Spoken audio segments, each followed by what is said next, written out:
Hello guys, in the last video we have seen the utilization of the parameterized constructor. We have seen there. In this video we are going to see the concept like which one? Constructor overloading. So what exactly the meaning of constructor overloading? Okay, before going to understand this constructor overloading, first we are going to understand the familiar concept like which one? Method overloading. Most of the people are aware about which one? Method overloading. First we will understand it, then after that I will come back to the constructor overloading. So in Java applications, if we declare more than one method with the same name and with the different parameter list. In Java applications, if we declare more than one method with the same name and with the different parameter list, then it is called as method overloading. Right, sir. Example I am telling, try to recognize this. Class A, for example. Inside this class A, we are going to provide void add int I comma int j. Some implementation here we are providing some X implementation here. Similarly, void like which one here? Add method float f1 comma and float f2. Here we need to provide some other implementation here we have to provide. Next one, after completion of it, void add string str1 comma string str2. Some other implementation here we have to provide like this. So overall 3 methods here we provided inside this class here. One is add method, 3 add methods here we provided. First time here we are providing which one here? Integer arithmetic addition. Second one is float arithmetic addition. And later on, the third one is which one? Addition operator between str1 and str2. That is which one? They know string concatenation. It is exactly which one? You know, string concatenation here we are providing. So 3 add methods here we provided. In all 3 add methods here what we provided there? So different parameters here we provided different implementations now. So this is what exactly the meaning of which one? You know, method overloading. Providing more than one method with the same name and with different parameter list, then it is called as which one? Method overloading. Right, sir. This is completed. This is we provided here. Next one is which one? Similarly, what exactly the meaning of constructor overloading? Same definition, similar definition for constructor overloading also. What exactly the meaning of constructor overloading? If we declare more than one constructor, if we declare more than one constructor with the same name, obviously same name. Why? Because constructor name must be same as the respective class name. Even if you declare more than one constructor, and every constructor must have the same class name. So if you declare more than one constructor with the same name, in the sense obviously same name, okay, and with different parameter list, more than one constructor with the same name and with a different parameter list, then it is called as constructor overloading. Then it is called as which one? Constructor overloading. If you declare more than one constructor with the same name and with a different parameter list, then it is called as which one? Constructor overloading. Right, sir. Now I want to take a simple example for constructor overloading. Observe this clearly.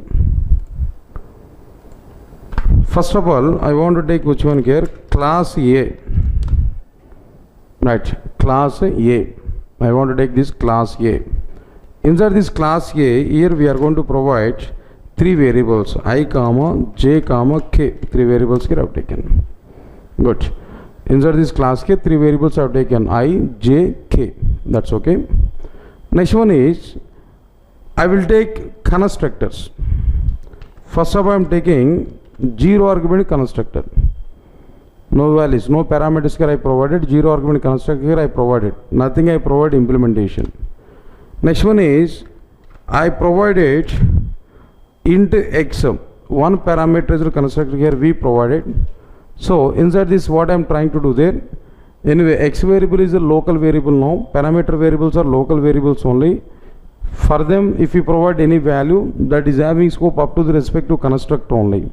But if you want to make available that variable dated throughout our class now, we have to assign this x variable value to which one? Either of these class level variables. Now I want to equalize I is equal to x, that's it. I want to send that x value to which variable? I variable. It's okay, fine.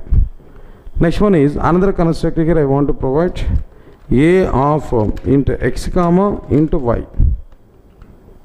Into x comma into y. A of into x comma into y. Now here two parameters here we provided. When we pass two parameter values, when we pass two values for these parameters, no, these variable values are available up to the respective construct only.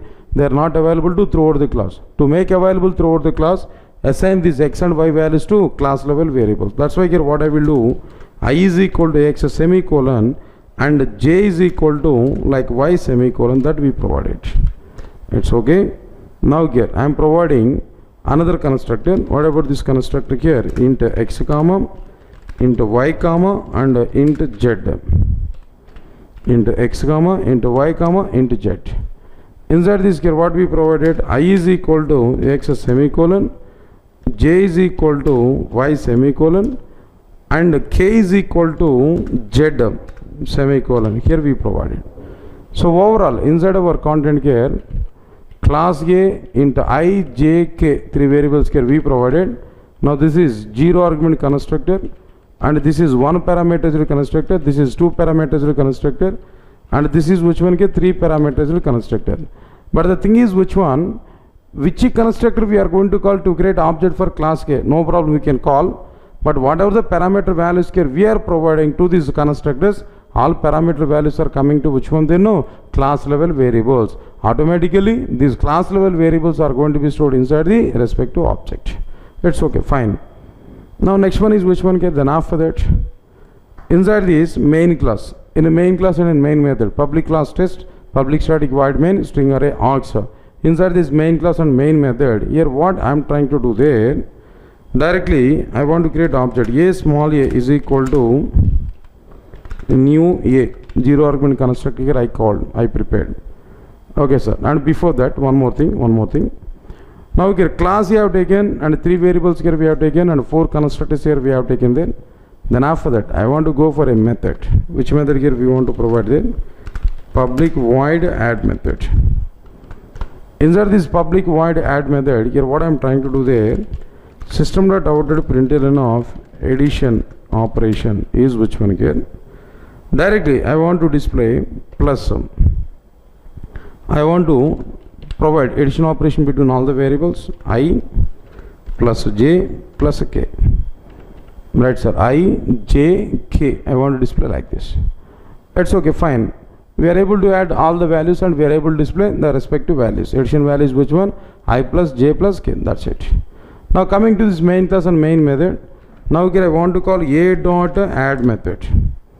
Observe carefully here. I created object for class K. While creating object for class K, I accessed which one? Zero argument constructor here I provided. When we call zero argument constructor, so automatically here what happened there? No initializations are provided inside this zero argument constructor. So object will be created without having any values. That means I, j, k variables are going to have default values. Let's say for example, let me create object for this class K now. Now first object here we created, sir. Now inside this first object here what we are going to get here, I variable and j variable and k variables are available here. I, j and k. For I variable no value is provided explicitly, so zero value will be stored. For j variable no value is provided explicitly, so zero value will be stored. K variable no value is provided here explicitly, so zero values are stored. Now this is exactly which one? A1 referred object. No values are available for I, j, k, so the default values are stored here. That's it. This is one object. Now okay, fine. Object is created here. After getting object here, we are calling which one? A dot add method. When we call add method here, system.out.println of addition colon I plus j plus k. What exactly values are available for I plus j plus k now? I value is which one? Inside this object here we can identify. I value, j value, k values are 0. So addition result here what we are getting there? 0. 0 only, the result here we are able to get directly. Now let us observe this here, addition value is which one here? 0. That's fine. Right, sir. Now second object here I am going to be created now. This is exactly A1 I want to provide now. Right, sir. Next one is which one? A2 is equal to new A of 10 now. New A of 10. Now here A2 dot add method here I want to call. Let us check this what is going on. Now we are creating A class object. While creating A class object here we are calling which constructor? One parameter constructor here we are calling. So internally what happened there?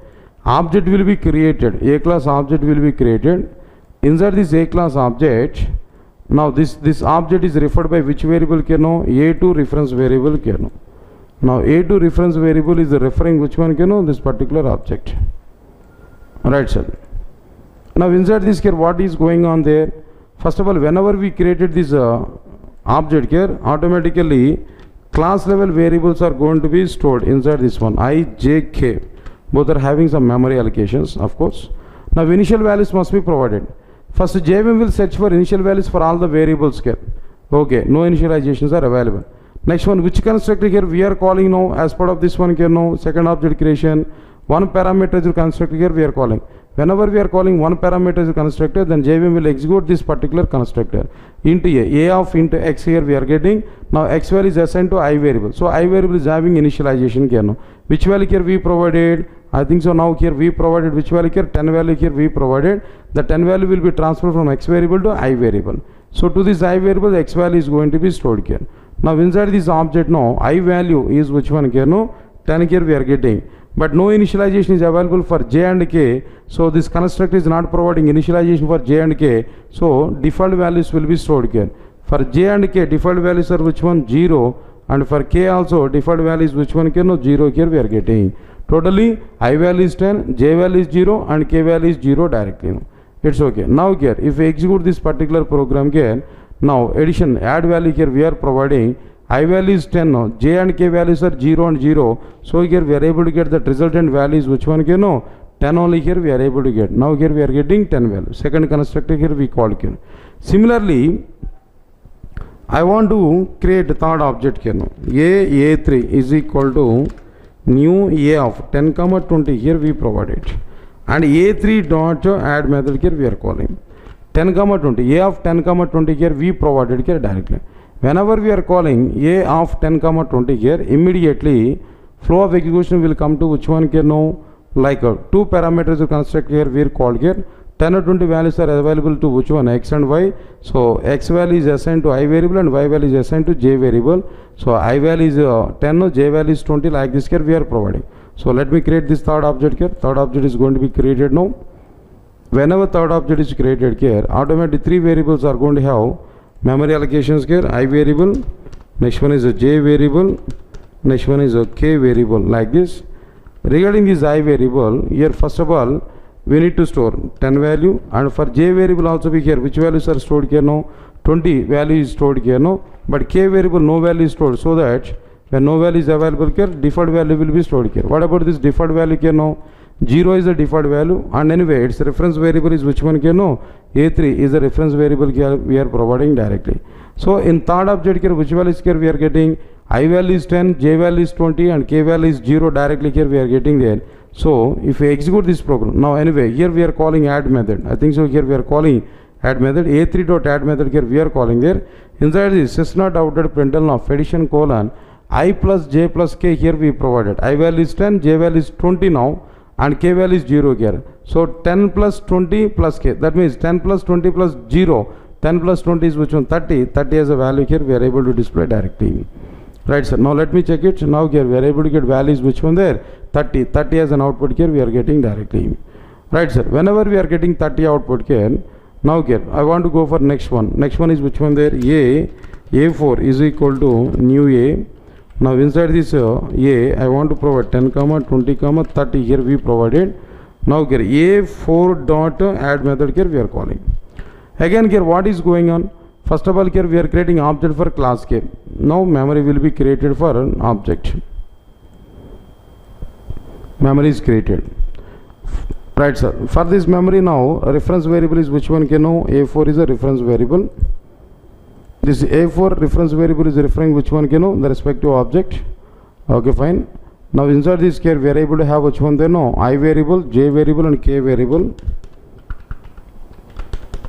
Right, sir, J variable and K variable. Now initial data has to be stored. What exactly the initial data? 10 or 20, 30 here we are passing as parameter to the constructor. Same flow of execution will come to this constructor here. So x value 10, y value is 20 and j value is 30. Now x value is assigned to I variable and y value is assigned to j variable and z value is assigned to k variable. Automatically the three values will be reached to class level variables now. Now JVM is providing initializations for this class level variable. First of all, JVM will search for initializations at class level variable. Already they are available. I value, J value, K values are which one they know? 10 or 20, 30. Okay, now it will search for the constructor also. Already constructor is having initialization there. Then after that only these values are available. Then immediately the values are stored inside this particular object. I value is which one? They're 10 now. And J value is 20. And K value is which one? Totally 30. So 10 or 20, 30 values here we are providing. Now here finally here we are calling which method there? No, add method here we are calling. When we call add method here, what we are providing there? Addition colon I plus j plus k. Here we are getting 10 plus 20 plus 30. Here we are getting the total result here we are able to get which one there is 60. 60 is the total result here we are able to get here. So the third result is which one? 60. So in this example overall 4 constructors here we have taken. In all 4 constructors names are same and parameter list is different.